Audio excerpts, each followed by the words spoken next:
الحمد للہ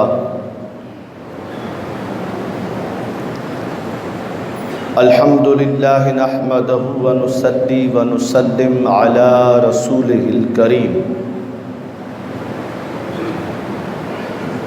اما بعد فاعوذ بالله من الشيطان الرجيم بسم الله الرحمن الرحيم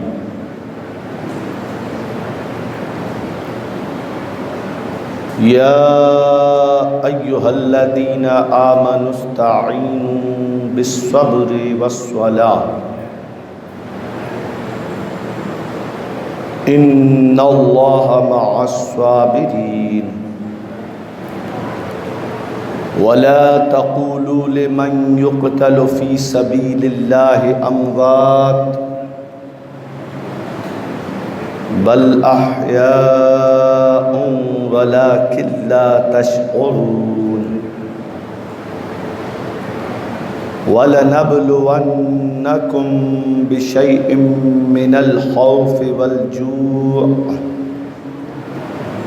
وَالْجُوعِ وَنَقْصٍ مِّنَ الْأَمْوَالِ وَالْأَنفُسِ وَالثَّمَرَاتِ وَبَشِّرِ الصَّابِرِينَ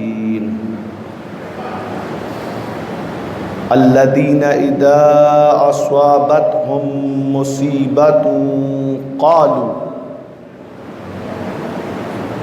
قالوا إنا لله وإنا إليه راجعون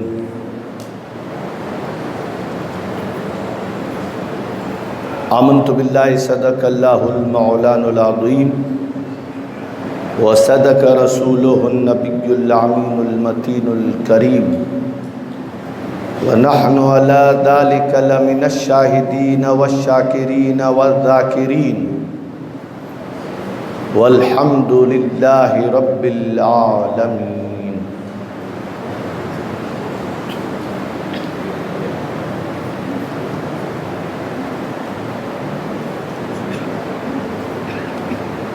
گرامی قدر، صد تعظیم و احترام بزرگوں، نوجوان ساتھیوں، عزیز بچوں،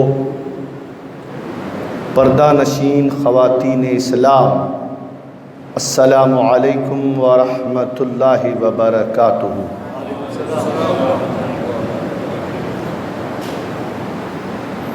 آئیے سب سے پہلے نبی اور آل نبی کی بارگاہ میں عقیدت و محبت کے ساتھ جھوم جھوم کر بآواز بلند ہدیہ درود پیش کریں اور پڑھیں اللہم صلی علی سیدنا و نبینا و شفیعنا و حبیبنا و طبیبنا و قلوبنا و مولانا و ماوانا و ملجانا محمد وصحابہ وبارک وسلم صلاۃ و سلام علیک یا رسول اللہ صلی اللہ تعالی علیہ وسلم۔ چند اشعار آپ سامعین کی خدمت میں نظر کر رہا ہوں، جسے سماعت کریں۔ یوں نبھائی حق سے اپنی دوستی شبیر نے، یوں نبھائی حق سے اپنی دوستی شبیر نے، وار دی کرب و بلا میں زندگی شبیر نے، وار دی کرب و بلا میں زندگی شبیر نے۔ جگمگاتا ہی رہے گا جس کی کرنوں سے جہاں، جگمگاتا ہی رہے گا جس کی کرنوں سے جہاں، اپنے سجدوں سے وہ دے دی روشنی شبیر نے، اپنے سجدوں سے وہ دے دی روشنی شبیر نے۔ اپنے نانا کی محبت اور عظمت کے لیے، اپنے نانا کی محبت اور عظمت کے لیے کوہ بطحا جیسی جنت بھی چھوڑ دی شبیر نے، کوہ بطحا جیسی جنت بھی چھوڑ دی شبیر نے۔ ایسی کلیاں جن کی قسمت میں کبھی کھلنا نہ تھا، ایسی کلیاں جن کی قسمت میں کبھی کھلنا نہ تھا، بخش دی ان کو لہو سے تازگی شبیر نے، بخش دی ان کو لہو سے تازگی شبیر نے۔ کربلا کی خاک کو قدسی بھی آئے چومنے، قدسی کسے کہتے پتہ ہے؟ فرشتوں کو، فرشتوں کو قدسی کہا جاتا ہے۔ کربلا کی خاک کو قدسی بھی آئے چومنے، اس طرح کی اس زمین پر بندگی کی شبیر نے، اس طرح کی اس زمین پر بندگی شبیر نے۔ سر کٹے جو کربلا میں، سر کٹے جو کربلا میں، ان سے ناصر ہے عیاں، موت کو جانا ہے شان زندگی شبیر نے، موت کو جانا ہے شان زندگی شبیر نے۔ وہی اشعار جو میں نے کل پیش کیے تھے، میرا دل چاہتا ہے پھر پیش کر دوں، تو ایک بار پھر سماعت کر لیں۔ میرا حسین باغ نبوت کا پھول ہے، میرا حسین باغ نبوت کا پھول ہے، حیدر کی اس میں جان ہے اور خون رسول ہے، حیدر کی اس میں جان ہے اور خون رسول ہے۔ تڑپ کے سبحان اللہ کہہ دیں تو حضرت علی کا نام، امام حسین کا نام اور سونے پہ سہاگا مصطفیٰ کریم صلی اللہ علیہ وسلم کا ذکر ہے۔ آل نبی کا پیار ہے ایمان کی زندگی، آل نبی کا پیار ہے ایمان کی زندگی، ان سے نہیں ہے پیار تو سب کچھ فضول ہے، ان سے نہیں ہے پیار تو سب کچھ فضول ہے۔ دنیا میں اور کون ہے شبیر کے سوا، دنیا میں اور کون ہے شبیر کے سوا، ایسا سوار جس کی سواری رسول ہے،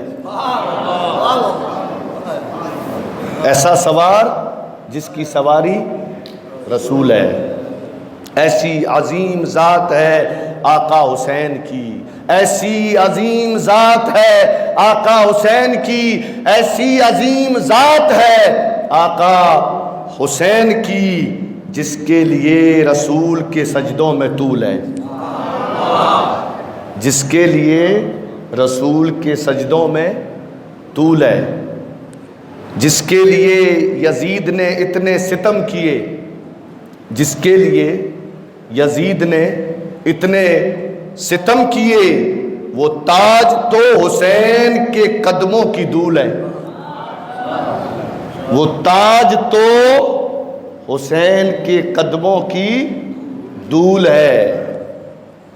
جو جی میں آئے ان کے گھرانے سے مانگ لے، سبحان اللہ، جو جی میں آئے ان کے گھرانے سے مانگ لے، جو جی میں آئے ان کے گھرانے سے مانگ لے، جو جی میں آئے ان کے گھرانے سے مانگ لے، مالک ہیں یہ سب جہاں کے، یہ آل رسول ہیں، مالک ہیں یہ سب جہاں کے، یہ آل رسول ہیں۔ میرا حسین باغ نبوت کا پھول ہے، حیدر کی اس میں جان ہے اور خون رسول ہے، کی محمد سے وفا تو نے تو ہم تیرے ہیں، یہ جہاں چیز ہے کیا لوح و قلم تیرے ہیں۔ ایک بار اور نبی اور آل نبی کی بارگاہ میں عقیدت و محبت کے ساتھ بآواز بلند ہدیہ درود پیش کریں اور پڑھیں اللہم صلی علی سیدنا و نبینا و شفیعنا و حبیبنا و طبیبنا و قلوبنا و مولانا و ملجانا محمد و اصحابہ و بارک وسلم صلاۃ و سلام علیک یا رسول اللہ صلی اللہ تعالی علیہ وسلم۔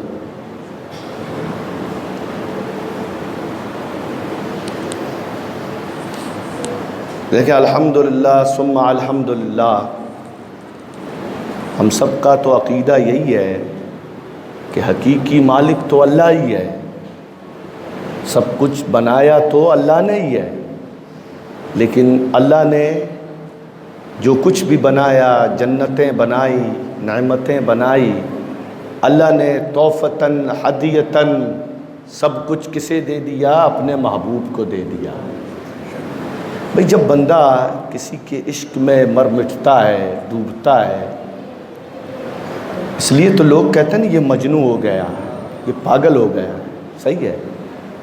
پھر اسے نہ دن دکھائی دیتا ہے نہ رات دکھائی دیتی ہے، وہ سب کچھ اپنی محبوبہ کے لیے اور اپنے محبوب کے لیے مٹا دیتا ہے، لٹا دیتا ہے۔ اور جس سے بندہ محبت کرتا ہے نا، ہمیشہ یہی چاہتا ہے کہ میں کسی بھی طرح اسے خوش رکھوں۔ صحیح ہے غلط ہے؟ یہ میں آپ کو مجازی عشق کی مثال دے رہا ہوں۔ بندہ جس سے چاہت رکھتا ہے، محبت رکھتا ہے، اس کے جی میں ایک ہی تمنا ہوتی ہے کہ میرا محبوب ہمیشہ خوش رہے، اسے کبھی کوئی تکلیف نہ پہنچے۔ یہ مجازی عشق کا عالم ہے۔ یہاں تو حقیقت عشق کی بات ہو رہی ہے۔ ہاں، اللہ نے جیسی محبت اپنے محبوب سے کی ہے نا، ویسی محبت رب نے کسی سے نہیں کی ہے۔ اللہ کا خلیل بھی ہے، اللہ کے دوست بھی ہیں، لیکن اللہ کا حبیب ایک ہے، اور وہ کون ہے؟ آمنہ کا لال عبداللہ کا لگتے جگر۔ اور یہ بات تو آپ بھی بخوبی جانتے ہیں، دوست کئی طرح کے ہوتے ہیں، صحیح ہے؟ ایک ہوتا ہے، دو ہوتے ہیں، تین ہوتے ہیں، چار ہوتے ہیں، محبوب ایک ہی ہوتا ہے، صحیح ہے؟ محبوب ایک ہی ہوتا ہے، تو اللہ کا محبوب ایک ہی ہے، اور وہ ہے مصطفیٰ کریم صلی اللہ تعالیٰ علیہ وسلم، جو حسین کے نانا ہیں۔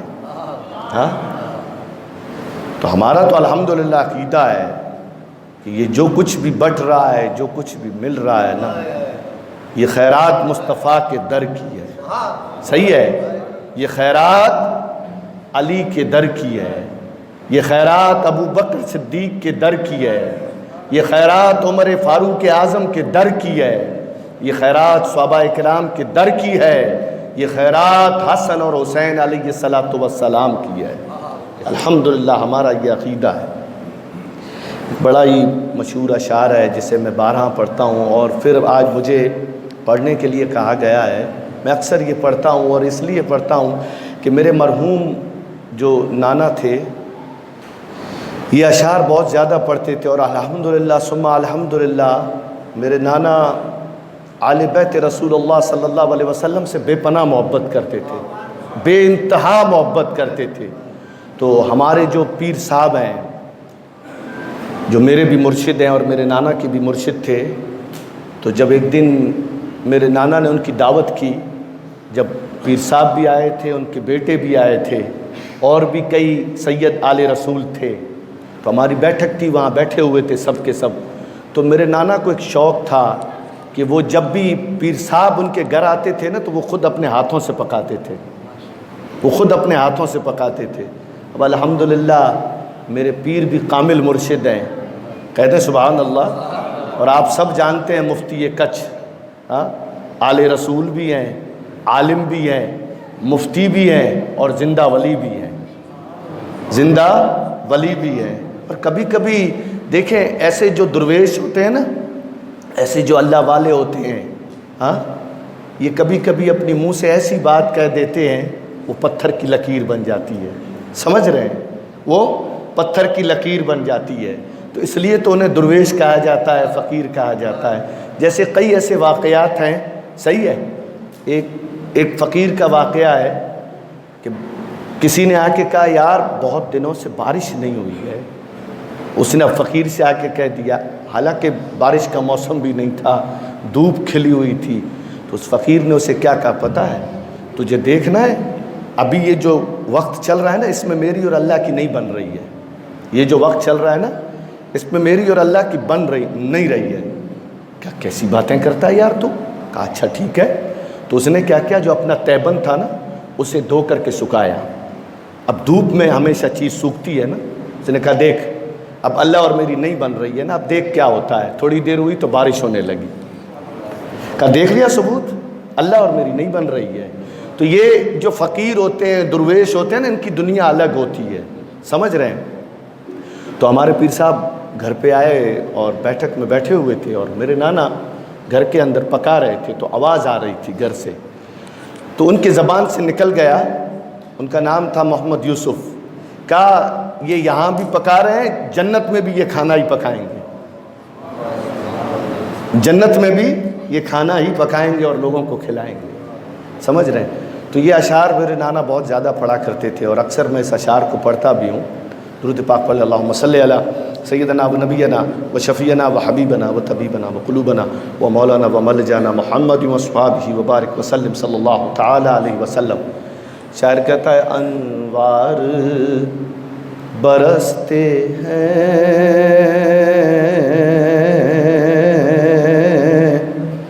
دن رات مدینے میں، انوار برستے ہیں دن رات مدینے میں. جن لوگوں کی قسمت ہوئی ہے اور جو لوگ وہاں پہنچے ہیں ان کو یہ پتہ ہوگا کہ وہاں کا عالم کیا ہے، وہاں کا نظارہ کیا ہے، وہاں کی بہاریں کیا ہیں، وہاں کی خوبصورتی کیا ہے اور وہاں کی برکاتیں کیا ہیں. جو لوگ وہاں جا کر آئے اور جو لوگ نہیں پہنچے ہیں، اللہ سے دعا کرتے ہیں اللہ تعالیٰ ان سب کو اس دھرتی کی زیارت فرمائے، نصیب فرمائے. انوار جمع ہے نور کی. شاعر کہتا ہے کہ وہ سرزمین ہے مدینہ شریف جہاں نور کی برسات برستی رہتی ہے. کس کی؟ انوار برستے ہیں دن رات مدینے میں، انوار برستے ہیں دن رات مدینے میں، اور لیتے ہیں، دھیان سے سنیں، اور لیتے ہیں اور لیتے ہیں. آج ہم سب کو ضرورت ہے نا لینے کی یا نہیں ہے؟ ہاں بھئی ہمارے پاس نفس بھی ہے، ہمیں تو کھانے کی بھی ضرورت ہے، پینے کی بھی ضرورت ہے، پہننے کی بھی ضرورت ہے. لیکن شاعر نے یہاں جن کا ذکر کیا اسے دیکھیں، اور لیتے ہیں اور لیتے ہیں ملائک بھی خیرات مدینے میں، اور لیتے ہیں ملائک بھی خیرات مدینے میں. اور بھائی مدینے کی خیرات کی کس کو ضرورت نہیں ہے؟ پوری دنیا میں جو خیرات بٹ رہی ہے نا یہ صدقہ ہے مدینے والے کا، یہ صدقہ ہے آقا امام حسن اور آقا امام حسین کا جو ہم کھا رہے ہیں اور پی رہے ہیں. تو آج کا مختصر موضوع، گزشتہ شب میں نے آپ سامعین کی خدمت میں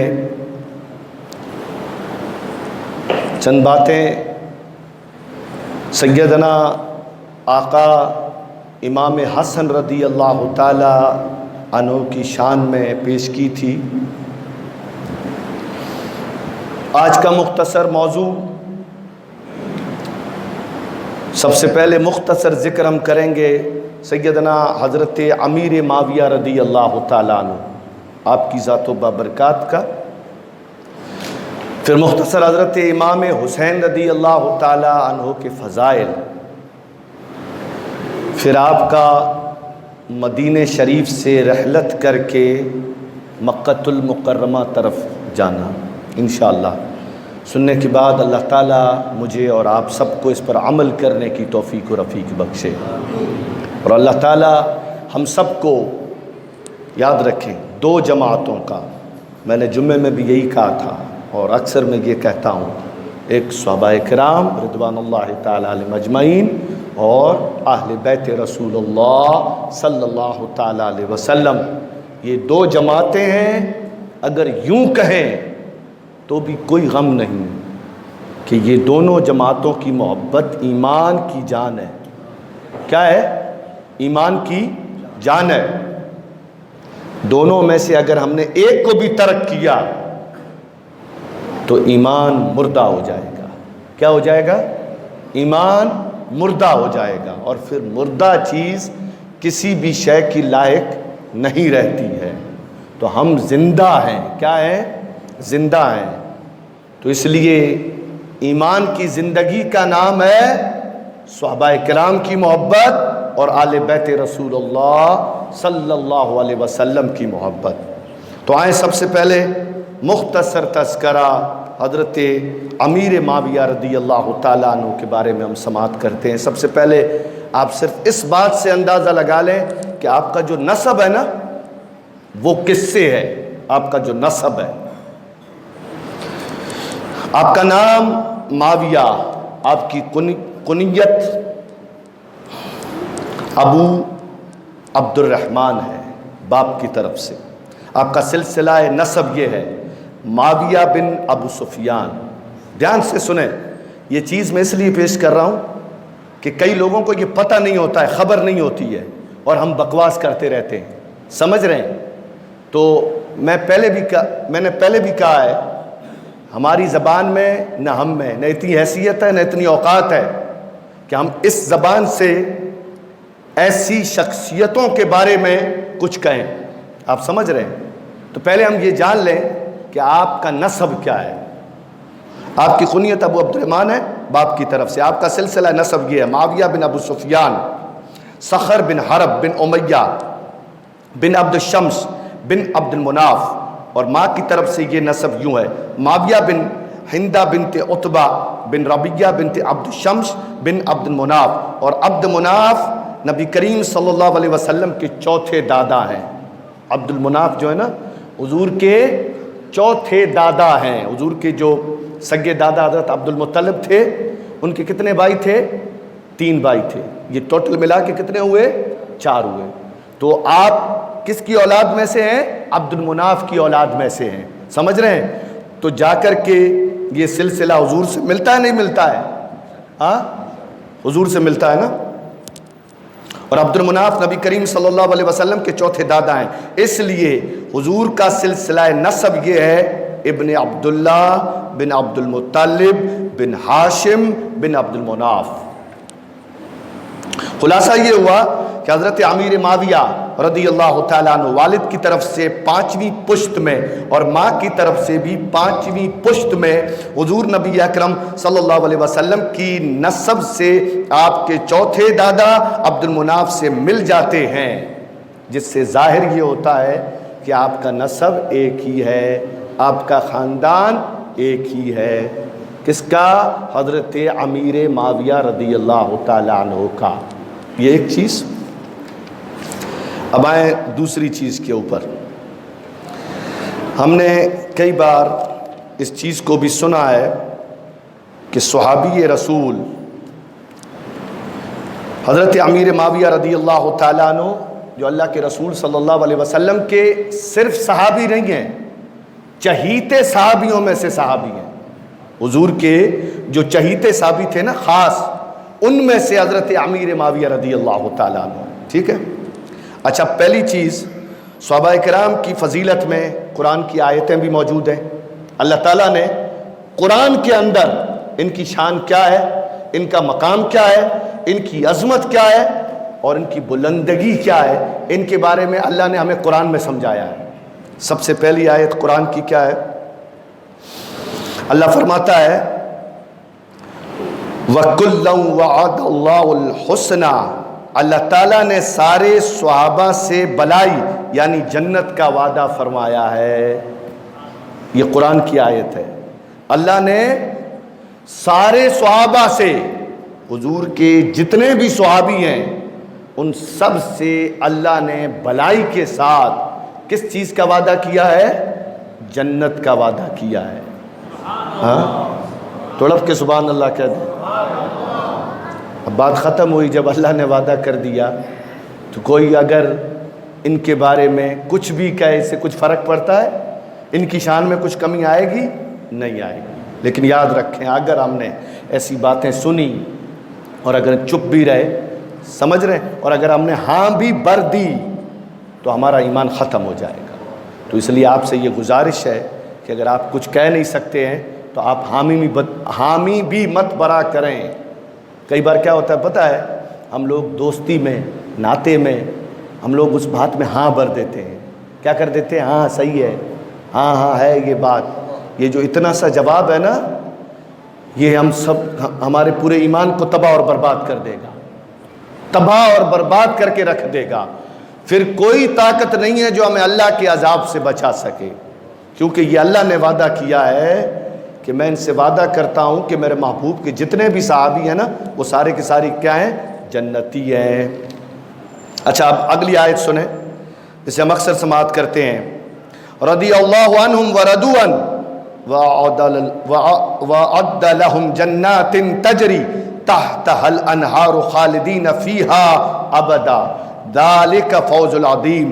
اللہ تعالیٰ صحابہ کرام سے راضی ہے اور وہ اللہ تعالیٰ سے راضی ہیں۔ خدا تعالیٰ نے ان کے لیے ایسے باغات تیار کر کے رکھے ہیں جن کے نیچے دریا جاری ہے، اور وہ لوگ ان میں ہمیشہ رہیں گے، اور یہ ان کے لیے بہت بڑی کامیابی ہے۔ یہ اللہ کا مژدہ ہے، خوشخبری ہے۔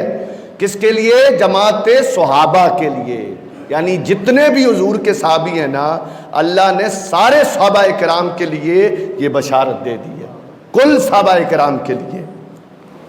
اگلی آیت اور یہ بھی ہے، فَأُولَئِكَ هُمُ الْمُفْلِحُونَ، وہی لوگ کامیاب اور کامیابی پانے والے ہیں۔ قرآن کہتا ہے یہ وہی جماعت ہے جو کامیاب بھی ہے، کامران بھی ہیں، اور کامیابی تک پہنچنے والے بھی ہیں، اللہ نے کہا ہے۔ اگلی آیت پھر اللہ تعالیٰ فرماتا ہے، اولئک مبرؤون مما یقولون لهم مغفرۃ ورزق کریم، وہ ان الزاموں سے بری ہیں جو لوگ کہتے ہیں کہ ان کے لیے بخشش اور اچھی روزی ہے۔ سمجھ رہے ہیں؟ اللہ تعالیٰ نے ہمیں یہ سمجھا دیا اور بتا دیا کہ یہ جو جماعت ہے نا، یہ وہ ہے جن سے میں نے وعدہ کیا ہے کہ ان کا دائمی اور ہمیشگی کے لیے مکان جنت ہے۔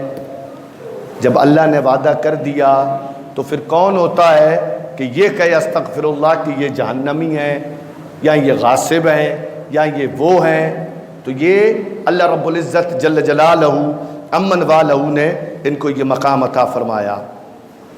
اچھا اب دو حدیثیں صحابہ کرام رضوان اللہ تعالیٰ علیہ مجمعین پر، حضرت امیر معاویہ رضی اللہ تعالیٰ عنہ کی جو شان ہمیں سمجھنی ہے نا، اکرموا اصحابی فانہم خیارکم، میرے صحابہ کی عزت کرو اس لیے کہ وہ تم سب سے بہتر ہیں۔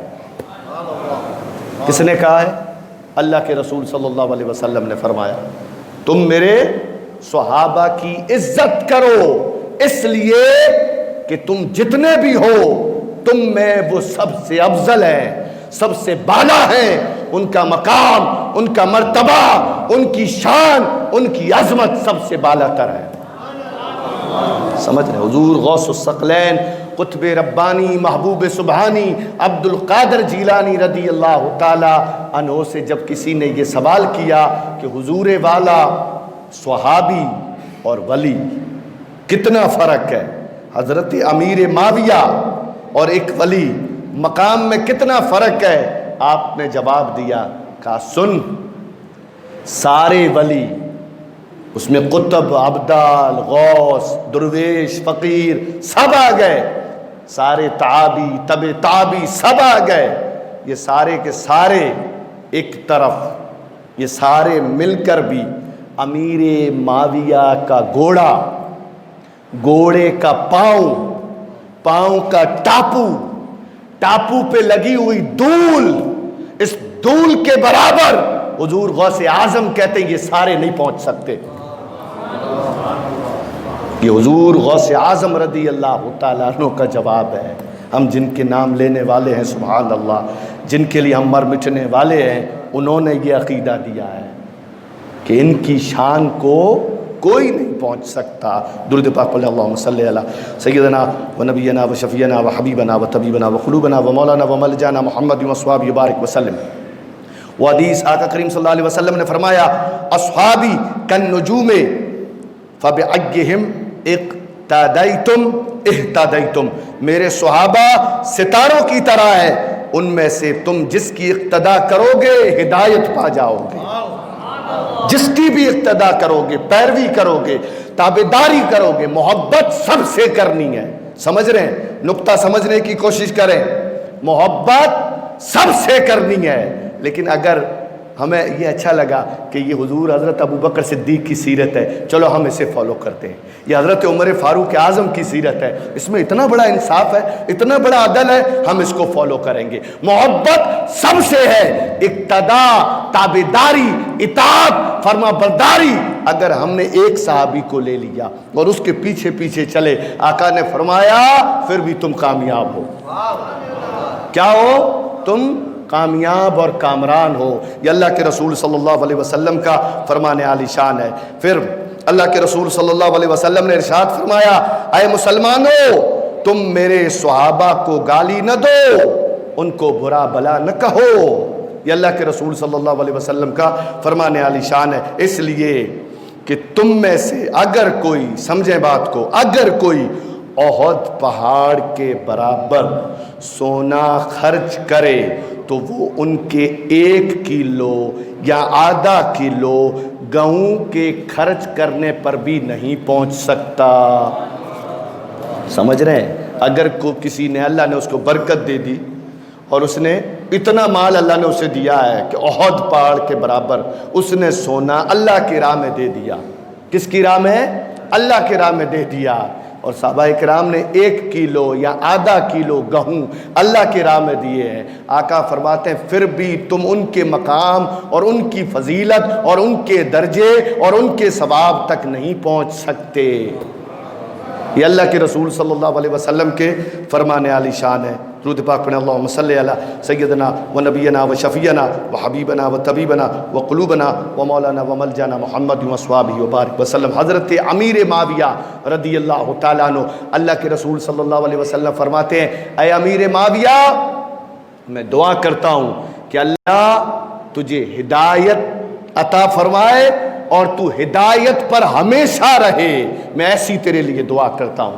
یہ آقا کریم صلی اللہ علیہ وسلم کا فرمان عالی شان ہے۔ اچھا، اب حضرت علی اور حضرت امیر معاویہ جب بھی یہ بحث چھڑتی ہے نا تو یہ باتیں زیادہ ہوتی ہیں، اور آج کل یہ واٹس اپ کا زمانہ ہے، موبائل کا زمانہ، اس نے اتنا کام خراب کیا ہے کہ اللہ ہی معاف فرمائے، اللہ ہی خیر کرے۔ سمجھ رہے ہیں؟ آج کل یہ جو موبائل کے جو مفتی ہیں نا، جو واٹس اپ کے مفتی ہیں، موبائل کے گوگل کے جو مفتی ہیں، انہوں نے تو کھانا ہی خراب کر کے رکھ دیا ہے۔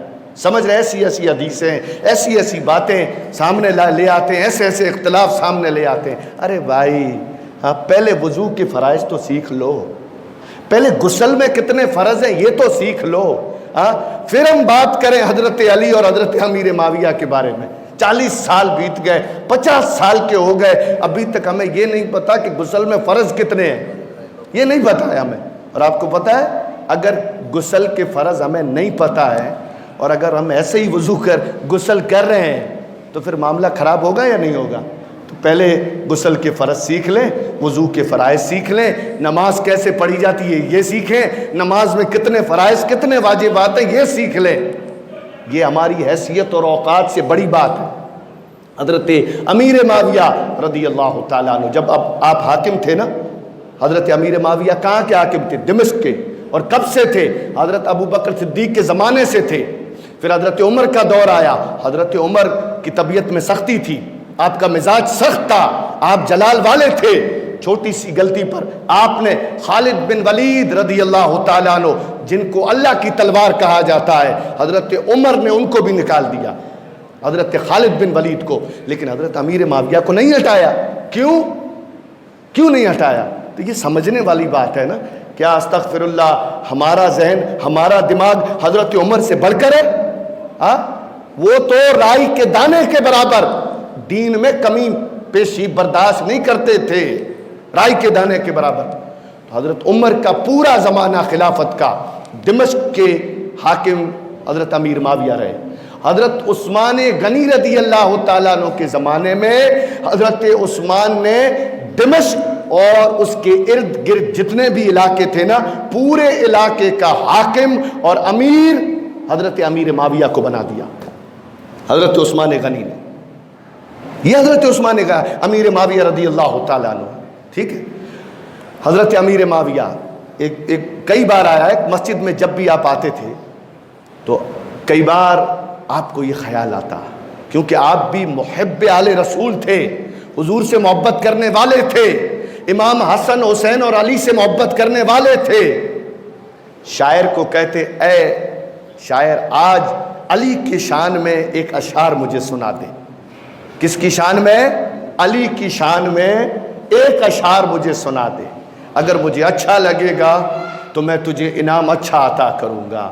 کہتے ہیں ایک بار ایک شاعر نے علی کی شان میں اشعار پڑھا، حضرت امیر معاویہ نے اس شاعر کو 7,000 درم تحفتاً دیے، تحفے میں 7,000 دیے۔ کتنے؟ 7,000 درم۔ اور جنگ صفین کے موقع پر حضرت عقیل رضی اللہ تعالیٰ عنہ جو حضرت علی کے بھائی ہیں، جب حضرت علی کے پاس آئے پیسے مانگنے کے لیے تو کسی وجہ سے آپ نے منع کر دیا، تو حضرت عقیل نے کہا حضور اگر آپ مجھے اجازت دیں تو میں حضرت امیر معاویہ سے لے لوں، اگر آپ مجھے اجازت دیں تو میں امیر معاویہ سے لے لوں۔ آپ نے اجازت دے دی۔ حضرت عقیل حضرت امیر معاویہ کے پاس آئے، آپ کو پتہ ہے کتنے پیسے دیے؟ 1,00,000 دینار۔ کتنے؟ 1,00,000 دینار تھیلی بھر کے دی، اور کیا کہا یہ آپ کا حق ہے، ہم تو آپ کے غلام ہیں، حضرت امیر معاویہ رضی اللہ تعالیٰ عنہ۔ تو اس لیے ہم اپنی زبانوں سے بکواس نہ کریں اور ایسی باتیں نہ کریں، کہیں ایسا نہ ہو کہ ہماری اس بکواس سے ہمارا ایمان خراب ہو جائے، ہماری نمازیں تباہ ہو جائیں، برباد ہو جائیں۔ تو حضرت امام حسین رضی اللہ تعالیٰ عنہ آئے۔ اب ان کے کچھ فضائل میں آپ سامعین کی خدمت میں پیش کرتا ہوں۔ حضرت امام علی مقام رضی اللہ تعالیٰ عنہ، یہ وہ شخصیت ہے، یہ وہ شہزادے ہیں، اللہ نے ان کو اس مقام سے نوازا ہے، اس مرتبے سے نوازا ہے کہ اللہ کے رسول صلی اللہ علیہ وسلم نے کیا فرمایا؟ حسین مجھ سے ہے، میں حسین سے ہوں، حسین مجھ سے ہے، میں حسین سے ہوں۔ اچھا، فضل حضور کی چچی ہے، حدیث پیش کر رہا ہوں۔ ایک بار صبح دوڑی حضور کی خدمت میں آئی، ڈری سہمی، کہا یا رسول اللہ صلی اللہ علیہ وسلم میں نے رات کو خواب دیکھا۔ کہا چچی جان کیا خواب دیکھا؟ کہا میں نے خواب میں دیکھا کہ آپ کے جسم سے ایک ٹکڑا نکل کر میری گود میں آ رہا ہے، آپ کے جسم سے ایک ٹکڑا نکل کے میری گود میں آیا۔ میں ڈر گئی۔ آقا کریم صلی اللہ علیہ وسلم نے فرمایا میری چچی فضل، یہ گھبرانے کی بات نہیں ہے، یہ تو خوشی کی بات ہے۔ حضور نے اس خواب کی تعبیر کی۔ کیا تعبیر کی؟ آپ فرماتے ہیں اے فضل میری چچی، فاطمہ کے گھر اللہ ایک ایسا بیٹا دے گا جو میرے جسم کا ٹکڑا ہوگا، جو میری جان ہوگا، اس سے میں بے پناہ محبت کروں گا اور بے انتہا محبت کروں گا۔ اور وہ کون ہوگا؟ حضرت امام حسین رضی اللہ تعالیٰ عنہ۔ یہ حضرت امام حسین ہے۔ حضرت ابو ہریرہ رضی اللہ تعالیٰ عنہ فرماتے ہیں کہ میں نے ایسا بچہ کوئی اور نہیں دیکھا جیسا امام حسین کو دیکھا ہے۔ ایک بار آقا کریم صلی اللہ علیہ وسلم بیٹھے ہوئے تھے، حضرت امام علی مقام آئے، آ کر کے کہتے ہیں نانا جان اٹھ جائیں۔ کیا کہتے ہیں؟ نانا جان کھڑے ہو جائیں۔ اللہ کے رسول صلی اللہ علیہ وسلم حسین کے کہنے پہ کھڑے ہو جاتے ہیں۔ پھر حضرت امام علی مقام رضی اللہ تعالیٰ عنہ کہتے ہیں نانا جان مجھے آپ کے برابر ہونا ہے، مجھے آپ کے برابر ہونا ہے۔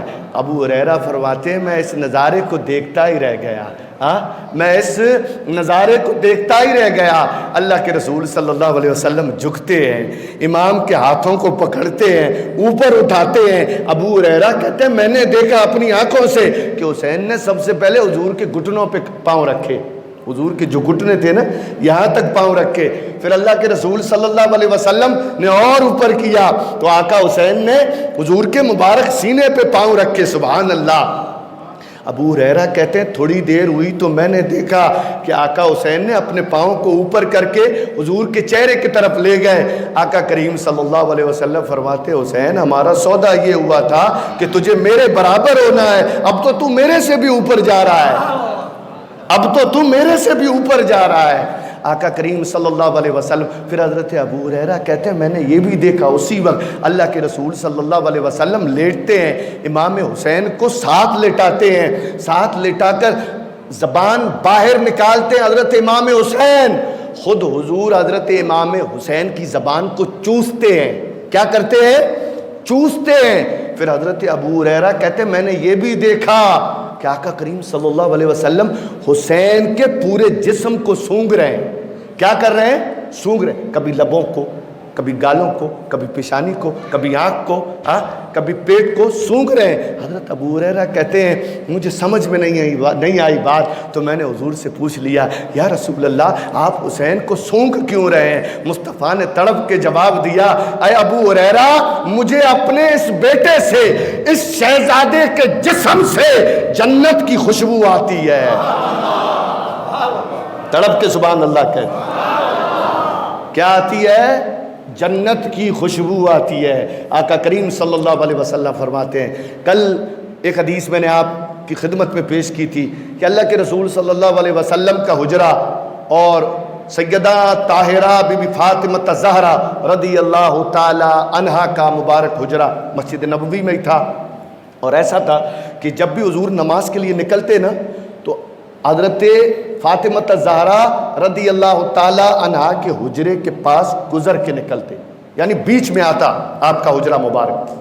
ایک بار گزر رہے تھے تو امام حسین کی رونے کی آواز آئی۔ کس کی؟ امام حسین رضی اللہ تعالی عنہ کی رونے کی آواز آئی۔ آپ بیدار ہیں نا، زندہ ہیں، زندہ ہو کر کے بیٹھے، اور دیکھیں آپ سبحان اللہ میں کمی نہ کریں، کنجوسی نہ کریں، میں انشاءاللہ بیان میں کنجوسی نہیں کروں گا، سمجھ رہے ہیں؟ تو آپ سبحان اللہ جاری رکھیں اور چہرے پہ خوشی رکھیں۔ کیا رکھیں؟ خوشی رکھیں چہرے پر۔ یہ امام حسن اور حسین کا ذکر ہو رہا ہے رضی اللہ تعالیٰ عنہما۔ آقا کریم صلی اللہ علیہ وسلم اندر جاتے ہیں، بی بی فاطمہ الزہرا رضی اللہ تعالیٰ عنہ سے پوچھتے فاطمہ کیا ہوا؟ مجھے حسین کی رونے کی آواز ہے، معاملہ کیا ہے؟ کہا مجھے پریشان کر رہا ہے امام حسین کے بارے میں۔ اللہ کے رسول صلی اللہ علیہ وسلم نے فرمایا فاطمہ یہ میرا حکم ہے تجھے کہ آج کے بعد تو حسین کو رلائے گی نہیں۔ کیوں؟ کہ جب بھی حسین روتا ہے نا میرے دل میں درد ہوتا ہے، میرے دل میں تکلیف ہوتی ہے۔ یہ آقا کریم صلی اللہ علیہ وسلم کا فرمان عالی شان ہے۔ یہ وہ ہستیاں ہیں، یہ وہ شہزادے ہیں، ان کی یہ شان ہے اور ان کی یہ عظمت ہے۔ حضرت بی بی سیدہ طاہرہ فاطمہ الزہرا رضی اللہ تعالیٰ عنہ فرماتی ہے حضور نے خود اپنے نواسوں کی، اپنے شہزادوں کی تربیت کی ہے، تعلیم دی ہے ان کو۔ اور آپ کو پتہ ہے اللہ کے رسول صلی اللہ علیہ وسلم یہ دعا کرتے تھے اپنے خاندان کے لیے، اپنے بیٹوں کے لیے، اپنی اس آل کے لیے، مولا ان کو ایک دن کھانا دینا اور ایک دن ان کو بھوکا رکھنا۔ یہ دعا کرتے تھے حضور ان کے لیے۔ بی بی فاطمہ الزہرا رضی اللہ تعالیٰ عنہ فرماتی ہیں کہ حضور انہیں تعلیم دیا کرتے تھے۔ ایک بار حضور صلی اللہ علیہ وسلم بی بی فاطمہ الزہرا رضی اللہ تعالیٰ عنہ کے گھر میں ہیں اور دونوں شہزادوں کو کشتی لڑا رہے ہیں۔ کیا لڑا رہے ہیں؟ کشتی لڑا رہے ہیں۔ دیکھیں اس لیے ایک گھوڑے کی سواری یعنی گھوڑے کو دوڑانا اور کشتی یہ سنت ہے، یہ کھیل جو ہے نا یہ سنت ہے۔ آج کل تو اللہ ہی خیر کرے کتنے کھیل ہیں پتہ ہی نہیں چل رہا ہے، کھیل پہ کھیل ہے، کھیل پہ کھیل ہے، ہم خود کھلونے بن گئے ہیں، سمجھ رہے ہیں؟ تو کشتی اور گھوڑ سواری اور یہ بہادروں کے کھیل ہیں، سمجھ رہے ہیں؟ یہ بزدلوں کے کھیل نہیں ہیں، بہادروں کے کھیل ہیں۔ آقا کریم صلی اللہ علیہ وسلم دونوں شہزادوں کو کشتی لڑا رہے ہیں، سبحان اللہ۔ حضرت سیدہ طاہرہ بی بی فاطمہ الزہرا رضی اللہ تعالی عنہا کہتے ہیں سبحان اللہ۔ حدیث میں نے آپ کو سنائی تھی کہ ان کا نام بھی ذکر ہے. کیا ہے؟ ان کا نام ذکر ہے، علی کا نام عبادت ہے. ہاں، اما فاطمہ رضی اللہ تعالیٰ عنہ فرماتی ہیں میں دور سے دیکھ رہی تھی، حضور حضرت امام حسن بڑے تھے، امام حسین چھوٹے تھے، 11 مہینے بڑے تھے. امام حسن کو حضور کہہ رہے ہیں حسن حسین کو پیچھے سے پکڑ، حسن حسین کو آگے سے پکڑ، حسن حسین کے پاؤں کو پکڑ لے. بھی فاطمہ الزہرا رضی اللہ تعالیٰ عنہ کہتی ہیں میں سنی، جب کھیل ختم ہوا میں آئی، کہا ابا حضور آپ کو پتہ ہے حسن بڑے ہیں حسین چھوٹا ہے، پھر بھی آپ حسن کی سائیڈ لے رہے ہو اور حسن سے کہہ رہے ہو چھوٹے کے لیے اس کا پاؤں پکڑ لے، پیچھے سے پکڑ لے، آگے سے پکڑ لے. حضور نبی اکرم صلی اللہ علیہ وسلم بی بی فاطمہ الزہرا رضی اللہ تعالی عنہا سے کہتے ہیں اے فاطمہ چپ کر جا، جن چیزوں کی تجھے خبر نہیں ہے نا ان چیزوں کے بارے میں بات نہ کیا کر. جو میں دیکھ رہا ہوں وہ تو نہیں دیکھ سکتی ہے. حسن کی طرف میں کھڑا ہوں، حسین کی طرف جبریل کھڑے ہیں. حسن کی طرف میں کھڑا ہوں، حسین کی طرف جبریل کھڑے ہیں. سبحان اللہ. کیا کہنا ان کی شان کا، جن کی کھیل اور کشتی کے لیے آسمان سے جبریل آ جائیں اور یہ نواسائے رسول اگر کچھ مانگ لے تو جبریل جنت سے سیب لے آئے. کیا کہنا آپ کے مقام کا، کیا کہنا آپ کے مرتبے کا. یہ وہی امام حسین ہیں. حضرت شداد رضی اللہ تعالیٰ عنہ حضور کے صحابی فرماتے ہیں مسجد نبی میں حضور نماز پڑھا رہے تھے، ہم پیچھے نماز پڑھ رہے ہیں. آقا کریم صلی اللہ علیہ وسلم نے اچانک سجدہ لمبا کر دیا. وہ جو اشعار آیا تھا نا حضور کے سجدے میں طول ہے، سمجھ گئے؟ حضور کے سجدے میں طول ہے یعنی لمبائی ہے. صحابی نماز پڑھ رہے، سجدہ لمبا ہو گیا، اتنا لمبا ہو گیا، اتنا لمبا ہو گیا. حضرت شداد کہتے کہ میں نے اپنا سر اٹھایا اور میں نے دیکھا کہ ماجرا کیا ہے. تو میری آنکھوں نے دیکھا کہ حضور کی مبارک پشت پہ حسین بیٹھے ہوئے ہیں. سبحان اللہ. کون بیٹھے ہوئے ہیں؟ امام حسین بیٹھے ہوئے ہیں. آقا کریم صلی اللہ علیہ وسلم دیر ہو گئی، خود بخود حسین اترے. آقا کریم صلی اللہ علیہ وسلم نے اپنا سر سجدے سے اٹھایا. جب تک حسین اتر نہیں رہے تھے حضور سجدہ ختم نہیں کر رہے تھے. جب صحابہ کرام نے پوچھا یا رسول اللہ صلی اللہ علیہ وسلم ہمیں تو ایسا لگا کہ آپ کے اوپر وحی آ رہی ہے، امر الہی اتر رہا ہے، اللہ کی طرف سے کوئی وحی آ گئی ہے یا کچھ اور معاملہ ہو گیا ہے. بعد میں پتہ چلا کہ آپ کی پشت پہ حسین بیٹھے ہوئے تھے. حضور نے فرمایا مجھے یہ گوارا نہیں تھا، حسین میری پشت پہ تھا اور اگر میں سجدے سے سر اٹھاتا حسین گرتا، اسے چوٹ لگتی، اسے درد پہنچتا، اسے تکلیف پہنچتی. اگر حسین کو درد پہنچتا تو مجھے تکلیف ہوتی. یہ مجھے گوارا نہیں تھا، اس لیے میں نے یہ گوارا سمجھا کہ سجدہ لمبا دوں اور اتنا طول دے دوں سجدے کو جب تک حسین خود بخود پیٹھ سے اتر نہیں جاتے تب تک میں سجدے سے سر نہیں اٹھاؤں گا. تب تک میں سجدے سے سر نہیں اٹھاؤں گا. یہ آقا حسین کی شان ہے، یہ مولا حسین کی شان ہے، یہ سردار حسین کی شان ہے، یہ شہزادہ رسول کی شان ہے، یہ ان کی عظمت ہے، یہ ان کا مقام ہے. درود پاک پڑھیں. اللہم صلی علی سیدنا و نبینا و شفینا و حبیبنا و طبیبنا و قلوبنا و مولانا و ملجانا محمد و اصحابہ و بارک وسلم صلاۃ و سلام علیک یا رسول اللہ صلی اللہ تعالی علیہ وسلم. پیاس تو یہ میدان میرا ہے، صحیح ہے. روز مجھے دیکھیں روز کہتے تھے کہ بھئی آپ 10 منٹ لے لو، تم 10 منٹ بڑھا لو، 15 منٹ بڑھا لو. یہ میں نے وہاں سے 10 منٹ جمع کر کے رکھی ہے. آج اور کل دیکھیں آپ پھر کہنا نہیں کہ وقت زیادہ ہو گیا، سمجھ رہے؟ تو اگر تھوڑا وقت نکل بھی جائے حسین کے نام پہ قربان ہے یا نہیں ہے؟ بھئی ہم یوٹیوب میں بیٹھ کے 4-5 گھنٹے گزارتے نہیں گزارتے. ایک بھائی نے مجھ سے کہا میں جب تک 4-5 گھنٹے یوٹیوب نہیں دیکھ لوں مجھے نیند نہیں آتی. سمجھ رہے؟ دیکھیں معاملہ کتنا الٹا ہے، کتنا الٹا معاملہ ہے. اور ہماری سوچ کتنی الٹی ہے. کہنے والے لوگ کہتے ہیں جو تجربہ کار ہیں وہ کہتے ہیں اگر نیند آنے کے لیے ضروری یہ ہے کہ 1 گھنٹے یا 2 گھنٹے پہلے تم موبائل چھوڑ دو تو تمہیں نیند برابر آئے گی. صحیح ہے، تو تمہیں نیند برابر آئے گی. لیکن ہم کیسے ہیں؟ جب تک 5 گھنٹے موبائل نہیں دیکھیں گے تب تک نیند نہیں آتی ہے، آتی ہی نہیں ہے نیند، کیا کریں؟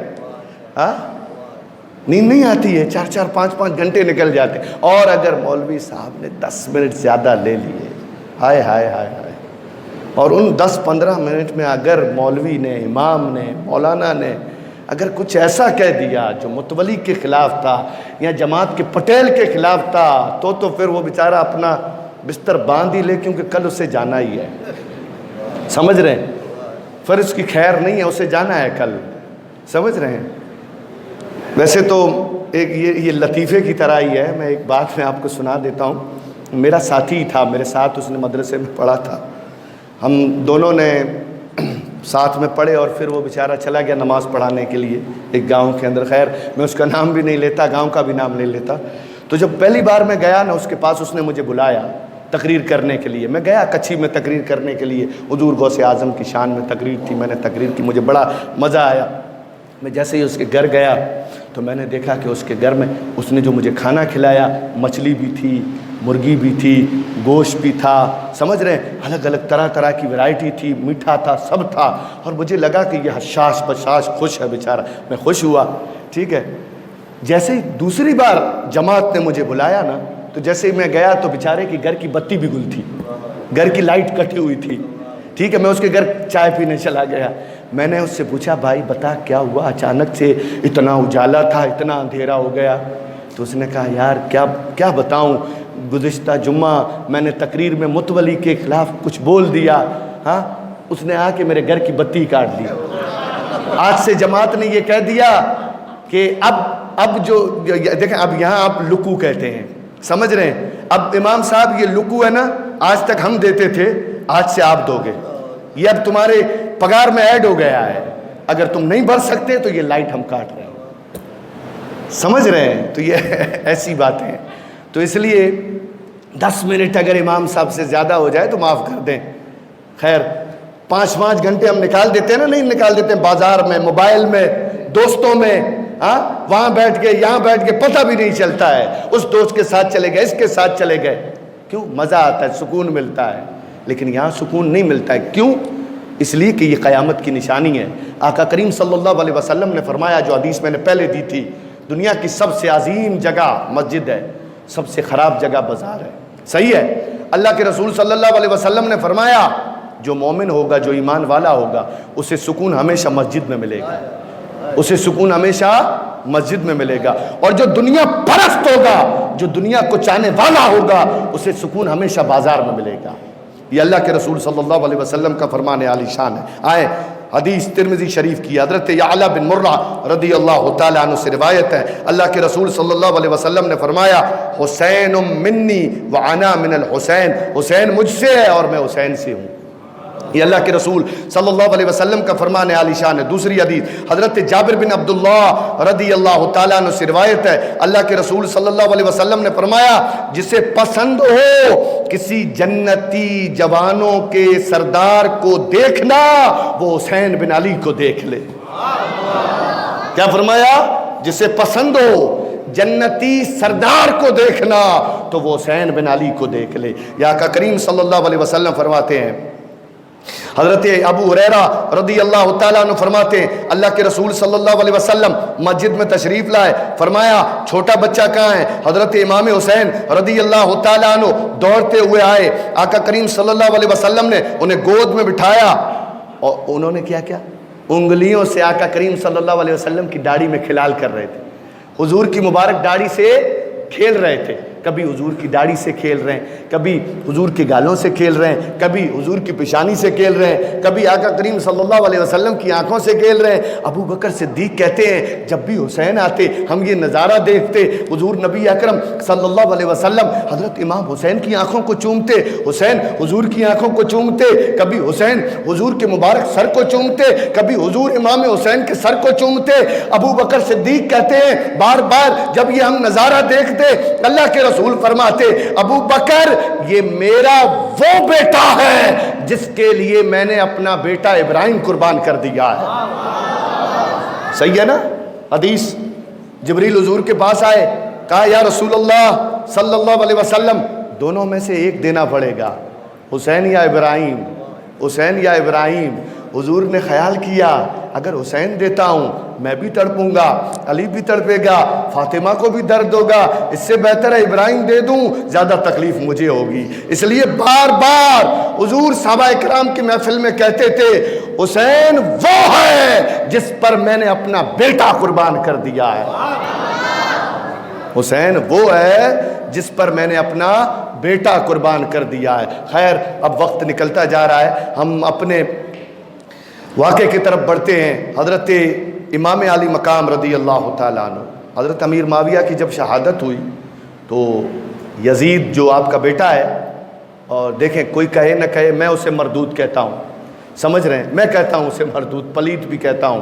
خیر ہم جس مسلک پہ کھڑے، امام اعظم ابو حنیفہ رحمۃ اللہ علیہ نے کہا ہے کہ بھئی ہم اسے کافر نہیں کہہ سکتے ہیں، سمجھ رہے ہیں، لیکن امام احمد بن حنبل رحمۃ اللہ علیہ نے اسے کافر کہا ہے، یزید کافر ہے۔ خیر تو ہم حضرت امام اعظم ابو حنیفہ رحمۃ اللہ علیہ کے قول پہ عمل کریں گے، ہم کافر نہیں کہیں گے لیکن مسلمان بھی نہیں کہیں گے، سمجھ رہے ہیں، جب وہ کافر نہیں ہے تو مسلمان بھی نہیں، اب وہ کیا ہے، وہ خدا جانے وہ کیا ہے، سمجھ، وہ خدا جانے وہ کیا ہے۔ یزید حضرت امیر المومنین امیر معاویہ رضی اللہ تعالیٰ عنہ کے قریب آیا، آ کر کے کہتا ابا حضور آپ کے چلے جانے کے بعد تخت کس کا ہوگا؟ کہا بیٹا تو میرا بیٹا ہے، تخت پہ تو ہی بیٹھے گا، لیکن میری کچھ نصیحتیں اور وصیتیں ہیں۔ اپنے کھانے سے پہلے امام حسین کو کھلانا، خود پہننے سے پہلے حسین کو پہنانا، سمجھ رہے ہیں ہاں، اور ہمیشہ ہمیشہ ان کو اپنا سردار ماننا، کیونکہ ہم ان کے غلام ہیں، وہ ہمارے سردار ہیں۔ یہ امیر معاویہ کی وصیتیں اور نصیحتیں یزید کو تھی، لیکن یزید مردود تھا، یزید پلیت تھا، یزید جواری تھا، یزید بے نمازی تھا، یزید عیاش تھا، دنیا کے جتنے بھی خرافات ہیں وہ سب کے سب یزید میں بھرے ہوئے تھے۔ امیر معاویہ رضی اللہ تعالیٰ عنہ کی شہادت کے بعد یزید نے سب سے پہلے ولید بن عقبہ رضی اللہ تعالیٰ عنہ جو مدینۃ المنورہ کے گورنر تھے ان کو خط بھیجا کہ سب سے پہلے امام حسین رضی اللہ تعالیٰ عنہ، عبداللہ بن زبیر رضی اللہ تعالیٰ عنہ اور عبداللہ بن عمر رضی اللہ تعالیٰ عنہ، ان تینوں کی بیعت میرے نام کی سب سے پہلے لے لو، اگر وہ بیعت کرتے ہیں تو ٹھیک ہے، اگر نہیں کرتے ہیں تو میری طرف سے ان کے لیے جنگ کا اعلان ہے۔ ولید بن عقبہ نے حضرت امام حسین رضی اللہ تعالیٰ عنہ کو قاصد بھیجا، امام علی مقام رضی اللہ تعالیٰ عنہ اپنے 20 سواروں کے ساتھ ولید بن عقبہ کے پاس آتے ہیں، آ کر کے ولید بن عقبہ اور امام علی مقام رضی اللہ تعالیٰ عنہ کے بیچ بات چیت ہوتی ہے۔ ولید بن عقبہ نے آگاہ کیا کہ یا امام، یزید کا یہ پیغام ہے کہ آپ کو یزید کے نام کی بیعت کرنی ہے، آپ کو یزید کے نام کی بیعت کرنی ہے۔ امیر معاویہ رضی اللہ تعالیٰ عنہ کی شہادت ہو چکی ہے، جب آپ نے سنا آپ نے پڑھا قالوا انا للہ و انا الیہ راجعون، کس نے؟ امام نے۔ پھر حضرت امام علی مقام رضی اللہ تعالیٰ عنہ نے موقع کی نزاکت کو سمجھتے ہوئے کہا کہ کام کرو، آپ چھپ کے مجھ سے بیعت مت لو، آپ لوگوں کو جمع کرو، دوسرے بھی صحابی ان کو جمع کرو، پھر اس پہ ہم بات کریں گے، ابھی مجھے اجازت تو میں جا رہا ہوں۔ جیسے ہی آپ نکلنے لگے تو وہاں پہ مردود بیٹھا ہوا تھا مروان بن حکم۔ کون بیٹھا تھا؟ مروان بن حکم۔ یہ وہ ہے جس کے باپ کے بارے میں آقا کریم صلی اللہ علیہ وسلم نے فرمایا تھا کہ گرگٹ کی اولاد یہ گرگٹ ہے، سمجھ رہے؟ گرگٹ کہتے ہیں رنگ بدلنے والے کو، اور گرگٹ کس کی نسل سے؟ منافق ہوتا ہے نا، یہ گرگٹ ہوتا ہے رنگ بدلنے والا، تو یہ مروان بن حکم تھا۔ جیسے ہی امام کو جانے لگے امام حسین، مروان بن حکم نے ولید سے کہا اے ولید بن عقبہ، اگر تو ابھی امام حسین کو جانے دے گا پھر کبھی بھی ہم اس کے اوپر قبضہ نہیں کر سکتے، ابھی بیعت لے یا قتل کر دے، استغفر اللہ۔ امام نے جیسے یہ الفاظ سنے تو امام علی مقام نے مروان بن حکم سے کہا اے نادان، اے پلیت، تو مجھے قتل کرے گا، تو مجھے شہید کرے گا؟ ہاں، تیرا باپ گرگٹ، تو خود گرگٹ جس کے بارے میں میرے نانا جان نے کہا ہے، آقا کریم صلی اللہ علیہ وسلم کا فرمان۔ خیر امام علی مقام رضی اللہ تعالیٰ عنہ اس وقت تو چلے جاتے ہیں، صبح رات کے وقت واپس سے ولید نے آپ کو پیغام بھجوایا کہ یزید نے شدت کے ساتھ یہ پیغام بھیجا ہے کہ میں آپ کی بیعت لے لوں یا پھر میں آپ کے ساتھ جنگ کا اعلان کروں۔ امام علی مقام نے کہا کہ ابھی رات کا وقت ہے، صبح ہم اس کے بارے میں سوچیں گے۔ اب یہ آخری رات تھی مدینۃ المنورہ کی، یہ آخری شب تھی مدینۃ المنورہ کی۔ امام علی مقام رضی اللہ تعالیٰ عنہ نے اپنے پورے کنبے کو، اپنے پورے خاندان کو اس سے آگاہ کیا اور خبردار کیا کہ آج ہماری آخری رات ہے، آج جتنا رونا ہے در مصطفیٰ پہ رو لو، آج جتنے آنسو بہانے ہیں در مصطفیٰ پہ آنسو بہا لو۔ اپنے سینوں کو، اپنی آنکھوں کو آقا کریم صلی اللہ علیہ وسلم کی مزار سے چمٹا لو، کیونکہ یہ آج ہماری آخری رات ہے۔ امام علی مقام رضی اللہ تعالی عنہ کا کنبہ، آپ کا خاندان، آپ کی شہزادیاں، آپ کے شہزادے